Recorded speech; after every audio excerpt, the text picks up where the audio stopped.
Hi friends, ಪ್ರತಿಯೊಬ್ಬ ಮನುಷ್ಯನು ಜೀವನದಲ್ಲಿ ಒಂದಲ್ಲ ಒಂದು ಕಷ್ಟಗಳನ್ನು ಎದುರಿಸುತ್ತಾನೆ. ಕಷ್ಟದ ಬಗ್ಗೆ ನಾನು ನನ್ನ ಅನುಭವ, ಅಭಿಪ್ರಾಯ, ಅನಿಸಿಕೆಗಳನ್ನು ತಮ್ಮೊಂದಿಗೆ ಹಂಚಿಕೊಳ್ಳುತ್ತಿದ್ದೇನೆ. ಇಷ್ಟ ಆದರೆ ಲೈಕ್ ಮಾಡಿ, ಶೇರ್ ಮಾಡಿ, ಕಮೆಂಟ್ ಮಾಡಿ, ಸಬ್ಸ್ಕ್ರೈಬ್ ಮಾಡಿ. ಕಷ್ಟಗಳು ಜೀವನದಲ್ಲಿ ಶಿಸ್ತನ್ನು ಕಲಿಸುವ ಶಾಲೆಗಳಿದ್ದಂತೆ. ಕಷ್ಟಗಳಿಂದ ನಾವು 2 ಪಾಠಗಳನ್ನು ಕಲಿಯುತ್ತೇವೆ. ಒಂದು, ನಾನು ಯಾರು, ಎರಡನೆಯದು, ನನ್ನವರು ಯಾರು. ಕಷ್ಟಗಳಿಲ್ಲದೆ ಜೀವನಕ್ಕೆ ಯಾವುದೇ ಅರ್ಥವಿಲ್ಲ. ಕಷ್ಟಗಳನ್ನು ಅನುಭವಿಸಿದ ವ್ಯಕ್ತಿಗೆ ಮಾತ್ರ ಸುಖದ ಅನುಭವದ ಸವಿಯಲು ಸಾಧ್ಯವಾಗುತ್ತದೆ. ಕಷ್ಟಕ್ಕೆ ಬೆನ್ನು ತೋರಿಸುವ ವ್ಯಕ್ತಿ ಜೀವನದಲ್ಲಿ ಯಾವ ಸಾಧನೆ ಮಾಡಲು ಸಾಧ್ಯವಿಲ್ಲ. ಕಷ್ಟಗಳಿಂದ ಮಾತ್ರ ನಮ್ಮ ಮಾನಸಿಕ ಹಾಗೂ ದೈಹಿಕ ಗಟ್ಟಿತನ ಪ್ರಪಂಚಕ್ಕೆ ಪರಿಚಯವಾಗುವುದು.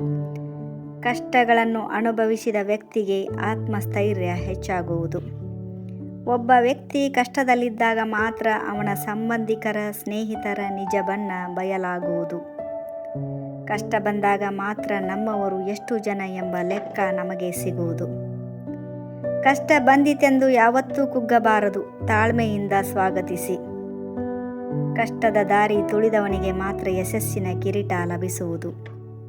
ಕಷ್ಟಗಳನ್ನು ಒಬ್ಬಂಟಿಯಾಗಿ ಎದುರಿಸು, ಸುಖವನ್ನು ಎಲ್ಲರೊಂದಿಗೂ ಸಂಭ್ರಮಿಸು. ಅರ್ಥ ಆಯ್ತಲ್ವಾ ಗೆಳೆಯರೇ? ಇಷ್ಟ ಆದರೆ ಲೈಕ್ ಮಾಡಿ, ಶೇರ್ ಮಾಡಿ, ಕಮೆಂಟ್ ಮಾಡಿ, ಸಬ್ಸ್ಕ್ರೈಬ್ ಮಾಡಿ.